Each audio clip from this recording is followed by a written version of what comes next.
Well, thank you for being here at the Hiring for Good podcast. As usual, I am Tanis Morris. With me is my lovely co-host, Suzanne Hannafin. Thank you, Tanis. You're welcome.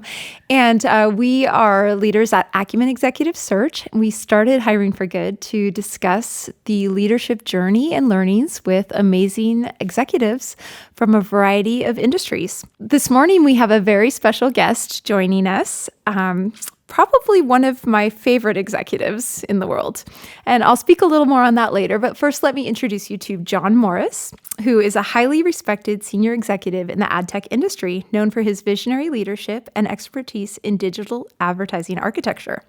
With over 23 years of experience, John has spearheaded dozens of innovative streaming and digital monetization strategies and is a named inventor on nearly a dozen patents.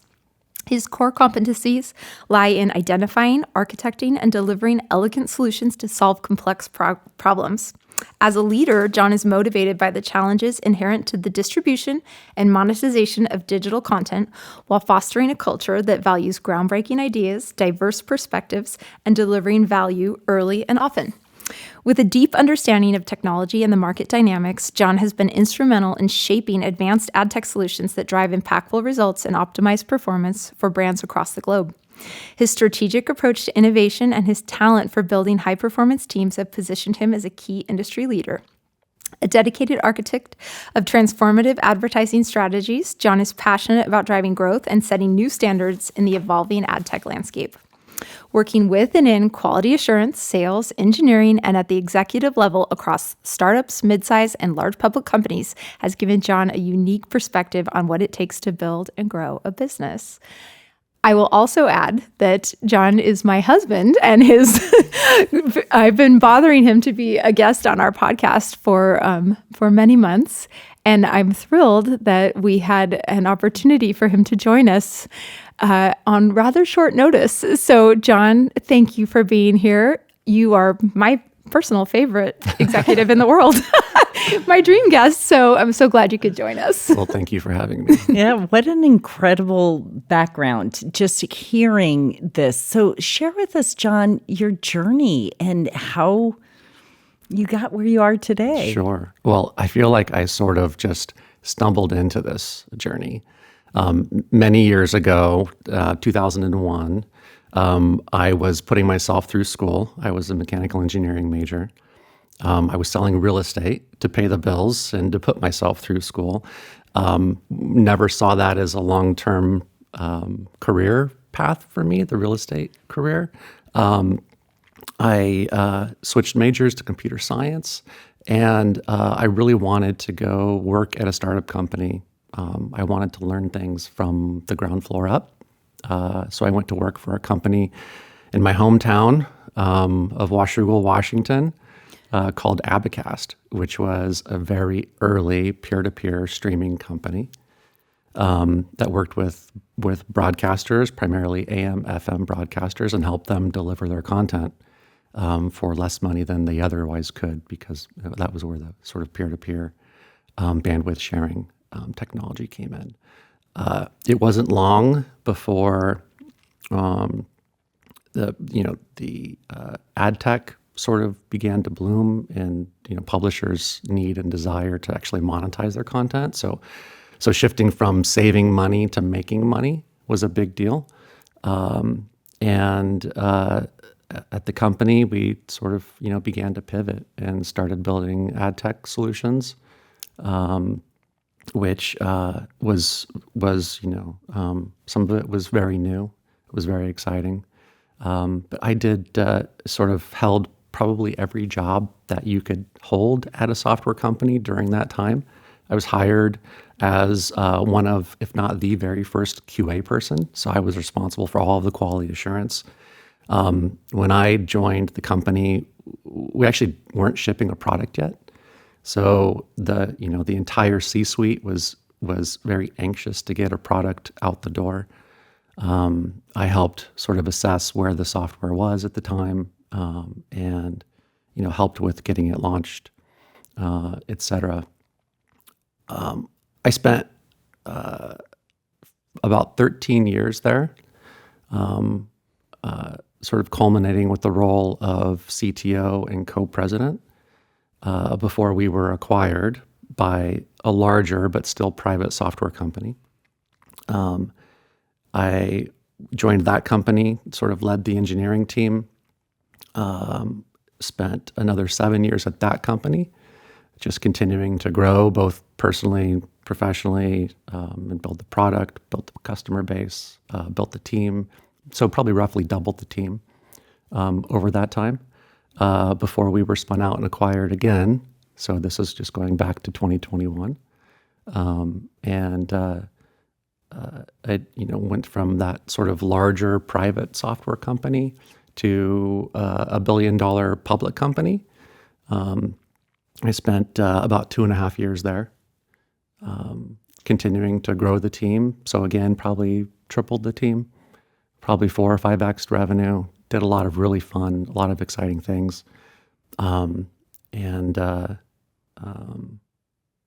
basically exited that position in June of this year.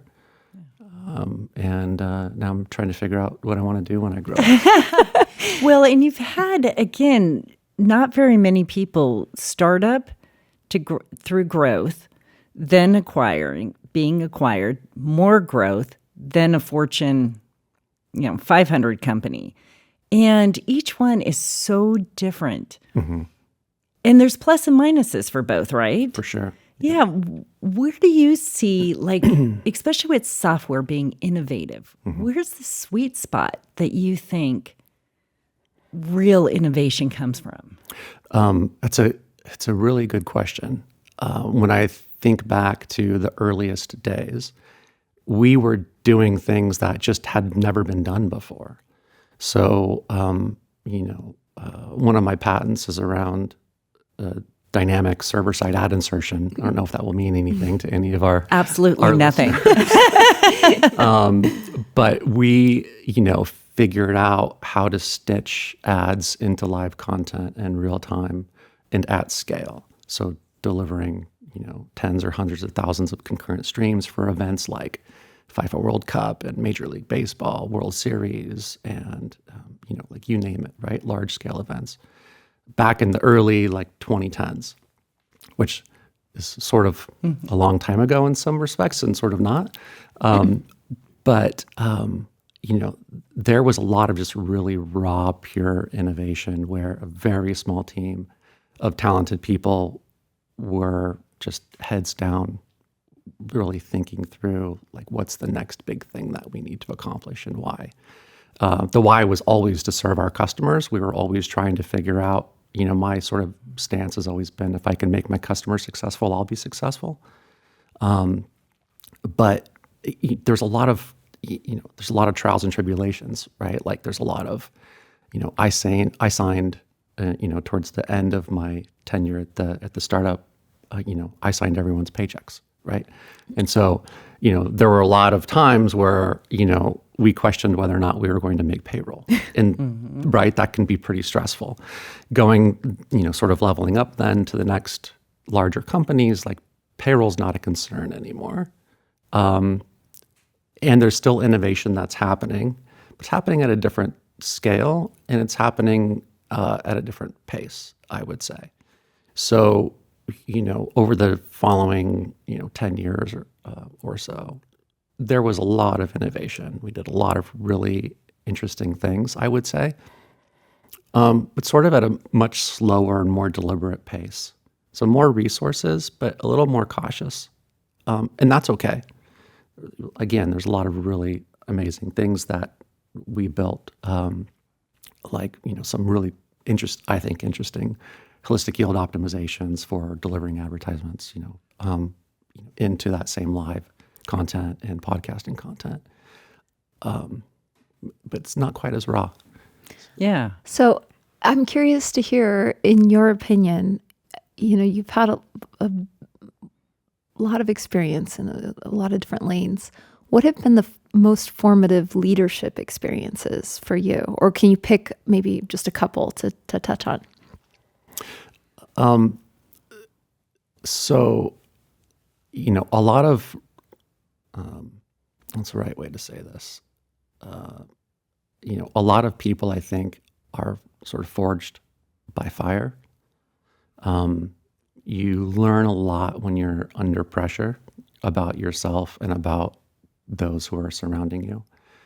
And so I think some of the sort of experiences that I look back on were during those times when the team really was coming together to, all working on a common goal, where the stakes were high, and everyone just had, so much sort of ownership of the problem. There's never anyone saying, that's not my problem.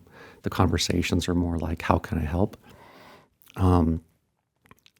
Leading a team and being part of a team that's in that cycle is super rewarding. You learn a lot, I think, about yourself and about others. You learn how to push boundaries.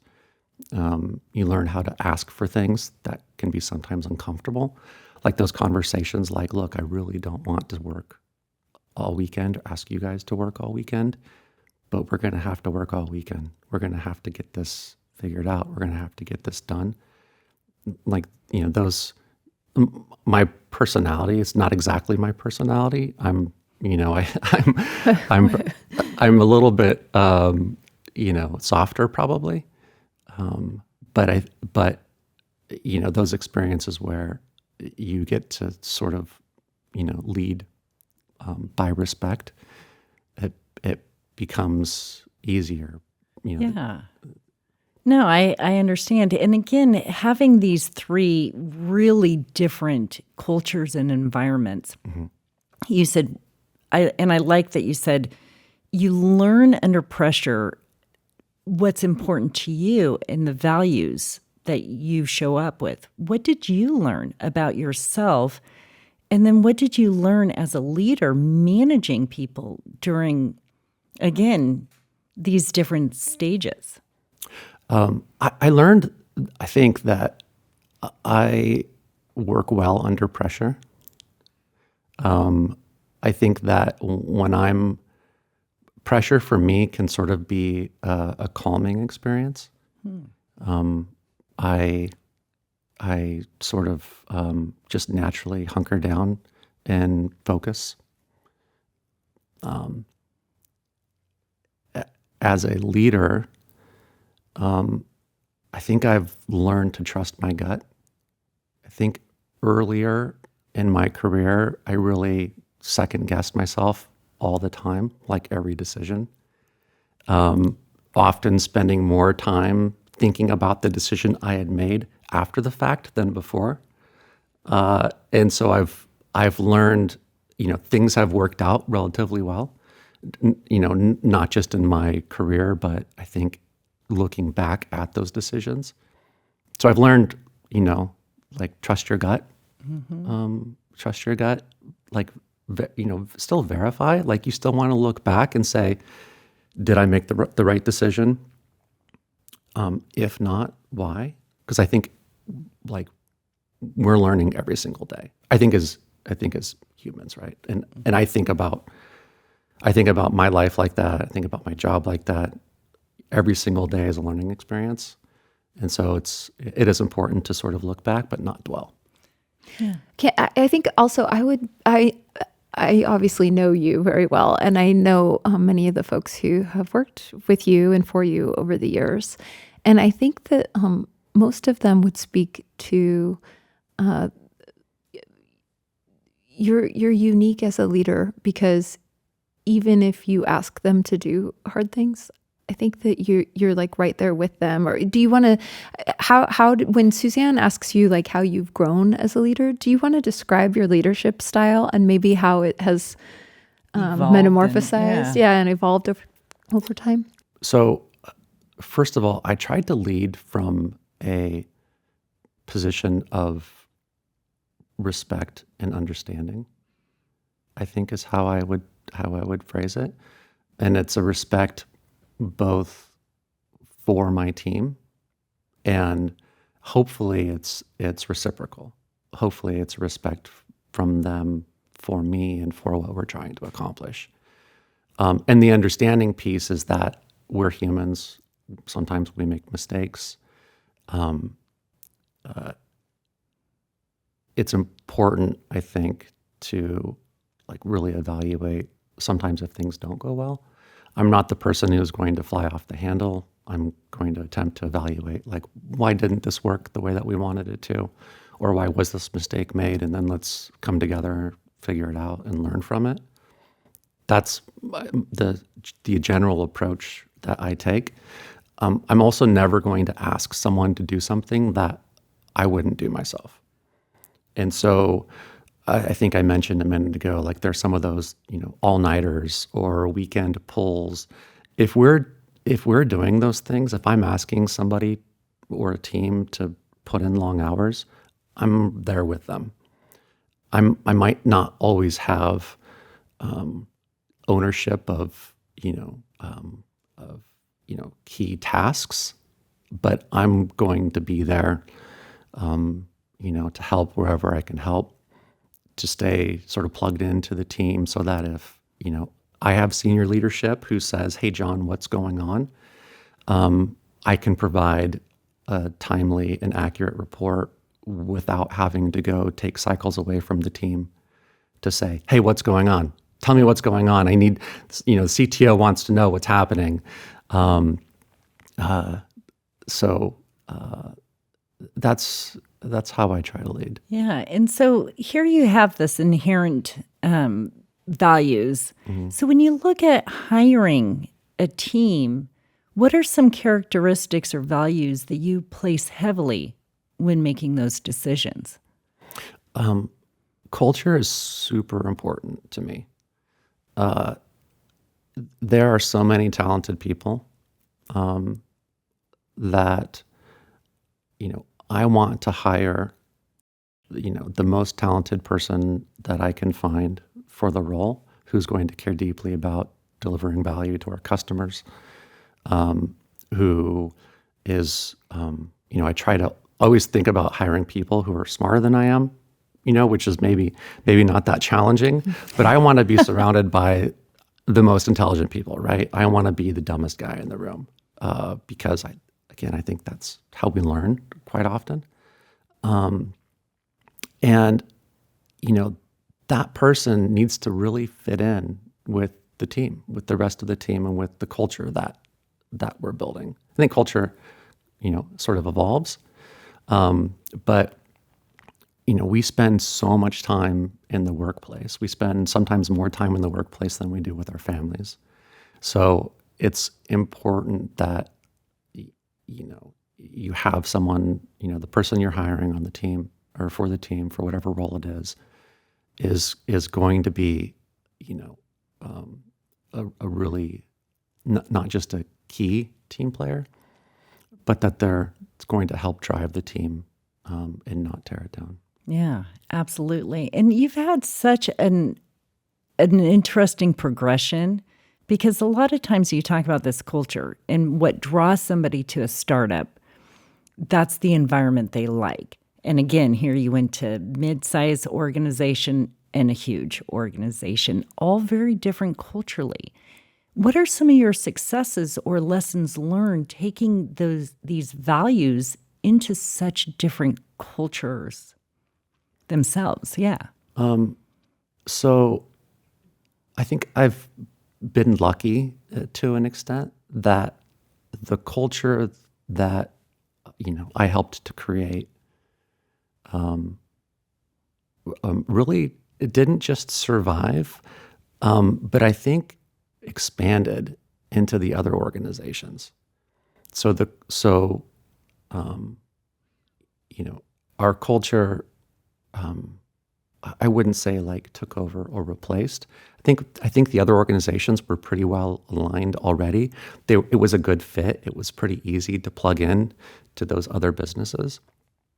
But in both cases, I feel like there were probably more parts of the culture that I'd helped create that sort of seeped into those other organizations than vice versa.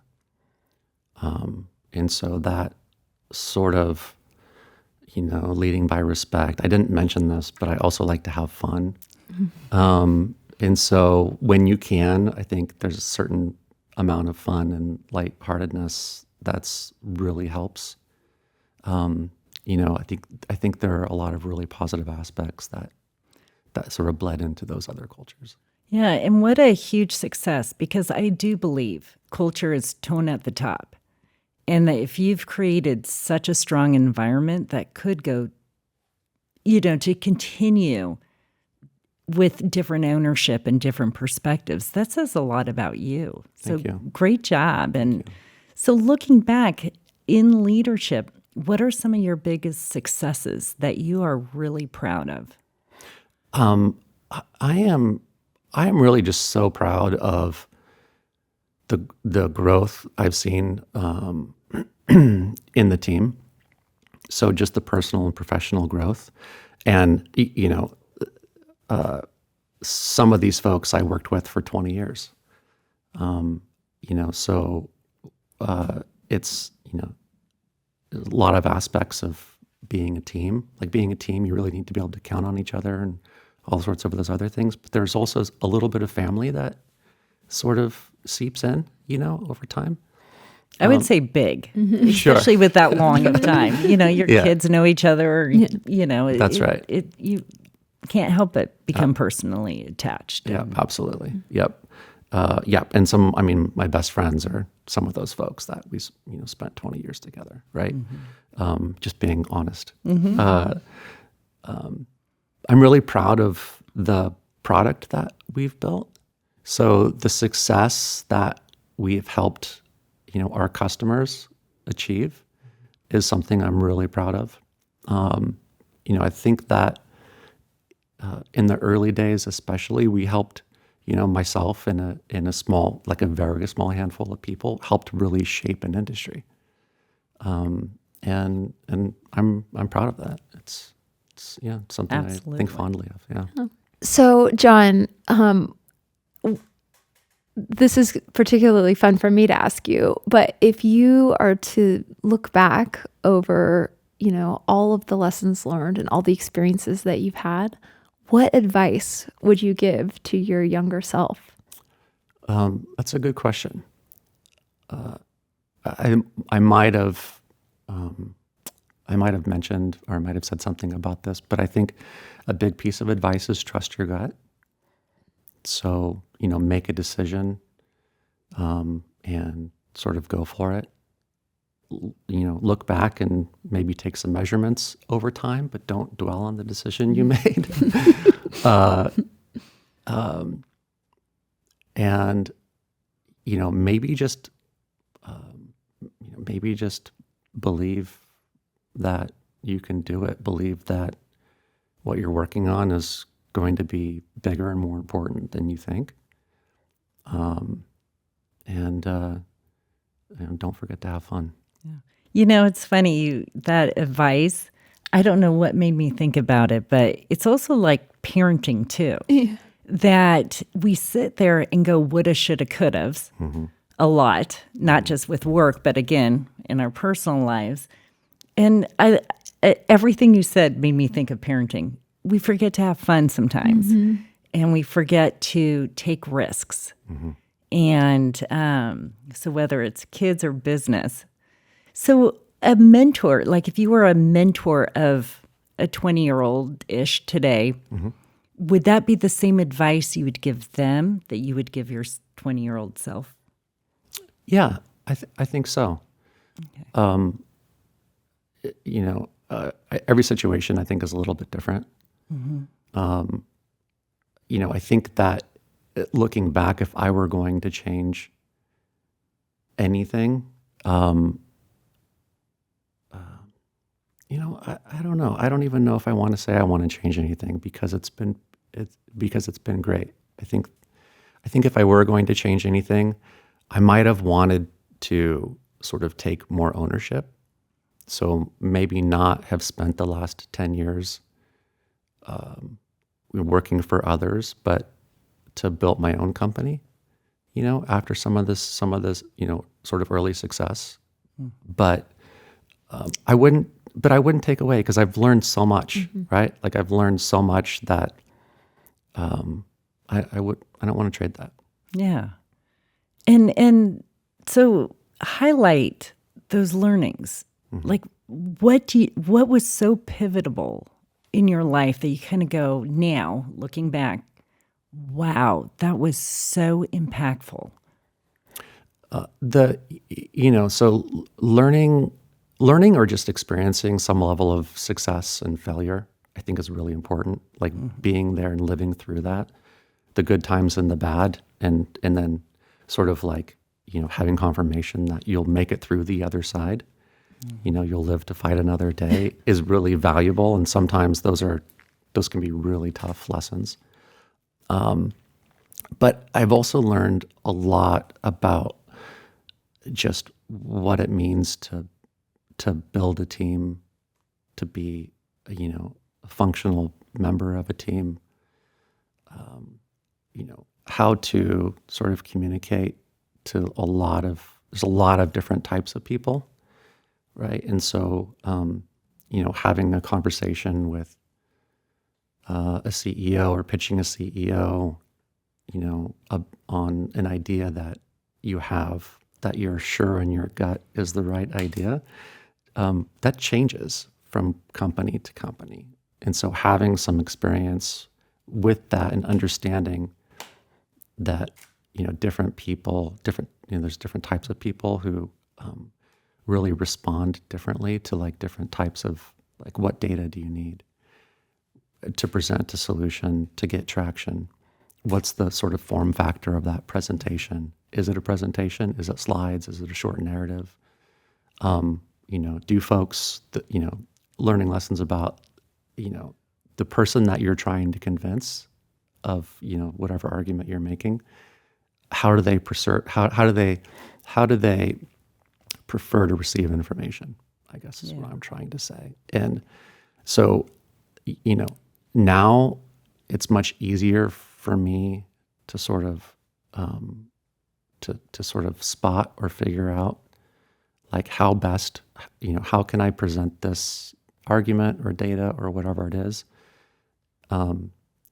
in, a form that's going to, ultimately, lead to success than I was able to, in my younger years. Absolutely. I think there's another interesting thing. I was thinking about this when you're talking, transitioning from being an engineering leader to a business leader is a really big jump. And I know that, certain people don't desire to ever do it. Do you want to speak a little bit about your experience? I think that if I recall, when you were kind of being presented with that track, it was scary. And, kind of what compelled you to make the jump into a space where now you're not just responsible for engineering, but responsible for the P&L of, a part of an org or whatever. It's quite a big jump. Yeah. It was a big jump, or at least it felt like a big jump at the time. And I went from being the man behind the curtain, which was very comfortable for me,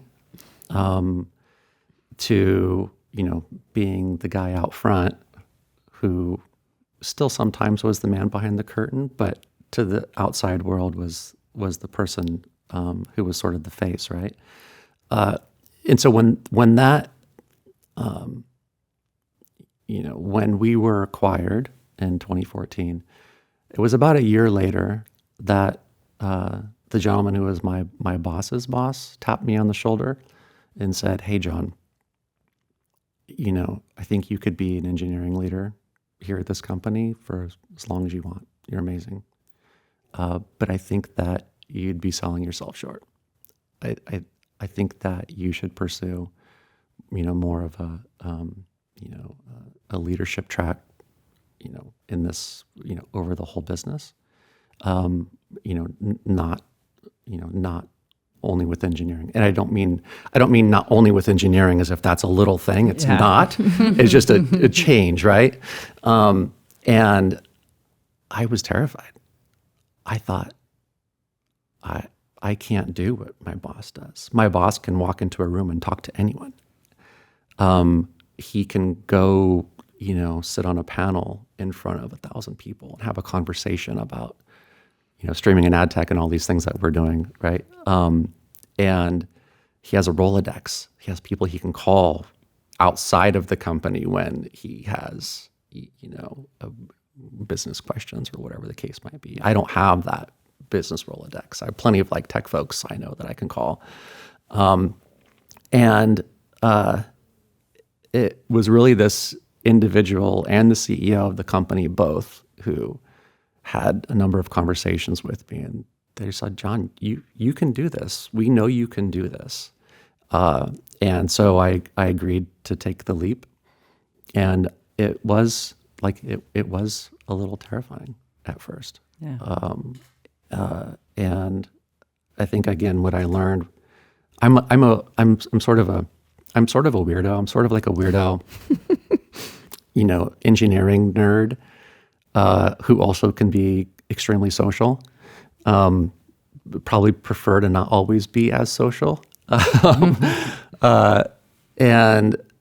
I think I did learn okay, you can do this, John. You can, build these really strong bonds and relationships outside of the engineering world. You can take on and sort of be the face for not just the development team, but for the organization. And I've had a ton of fun doing that. Isn't it funny? Every time in life I've leapt, how scary it is. But in hindsight, you go, what a better person I am. Mm-hmm. And that growth. So, John, this podcast is called Hiring for Good. Mm-hmm. So we always finish up with, what does hiring for good mean to you? For me, hiring for good means finding the right person, the person who is going to help level up the whole team. The person is going to help us deliver value to our customers, early and often. And the person who culturally is going to maybe not just fit in. It's not just about fitting in, but it's about looking at the various aspects, personality traits or whatever that's going to help us grow. It's going to help grow the culture. Really be that important part of the team. That's awesome. Thank you. Wow. Yes. Thank Proud you, of you. John. Oh my gosh. Wow. But again, My biggest fan of yeah, the cheerleader. Yep. Absolutely. But well deserved. Thank you. Truly. Thank you so much. Yeah, thank you. This was really a treat. I love having you here. Thanks. It's been fun. Thanks. I appreciate it. Thanks for joining us today at Hiring for Good. If you were inspired by our conversation, don't forget to follow, and subscribe wherever you get your podcasts. And if you want to learn more about our executive search services, check us out at www.hiringforgood.net or our company website, Acumen Executive Search. Thanks so much, and don't forget to join us next time for another in-depth conversation about transformational leadership. Until then, have fun.